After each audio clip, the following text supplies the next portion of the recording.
Bonjour tout le monde. Aujourd'hui, on a une leçon de conjugaison dans laquelle on va conjuguer les verbes du troisième groupe à l'impératif présent. On commence comme d'habitude par les exemples. Regardez bien cette image. Qu'est-ce que vous voyez? Oui, on voit un conducteur qui a provoqué un accident. Quelles sont les recommandations, bien les conseils qu'on peut lui donner? Oui, on peut dire respecte le feu rouge, n'accélère pas, fais attention en circulant sur la route, ne mets pas la vie des autres en danger. Comme vous voyez, ces phrases sont des phrases impératives dans lesquelles on a employé des verbes conjugués à l'impératif présent. Alors l'impératif est utilisé pour donner des conseils, des ordres, des recommandations et des instructions. Pour conjuguer à l'impératif présent, on utilise 3 personnes seulement. Quand je m'adresse à quelqu'un, j'utilise la deuxième personne du singulier, ça veut dire tu. Quand je m'adresse à un groupe où j'appartiens, on peut utiliser dans ce cas la première personne du pluriel, ça veut dire nous. Et quand je m'adresse à un groupe de personnes, j'utilise la deuxième personne du pluriel vous.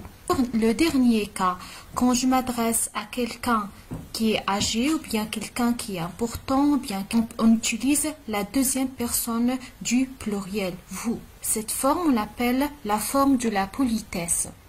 Alors, comme vous voyez dans les exemples qu'on a déjà formés, on a supprimé les pronoms personnels sujets quand on emploie l'impératif présent.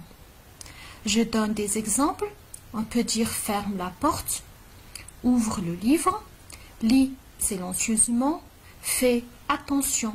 Dans ces phrases que je viens de former, vous voyez que les pronoms personnels sujets sont supprimés. On passe maintenant à l'exercice numéro 1. Vous allez observer le modèle et composer des phrases impératives. Le modèle qu'on a demande à Selma d'aller au tableau. On va conjuguer le verbe aller qui est écrit en couleur rouge. On va le conjuguer à l'impératif présent. À Selma, on va dire va au tableau. Alors, dans les exemples que j'ai choisis, j'ai mis les sujets en couleur verte et les verbes en couleur rouge. Faites attention en conjuguant ces verbes. Le dernier exercice.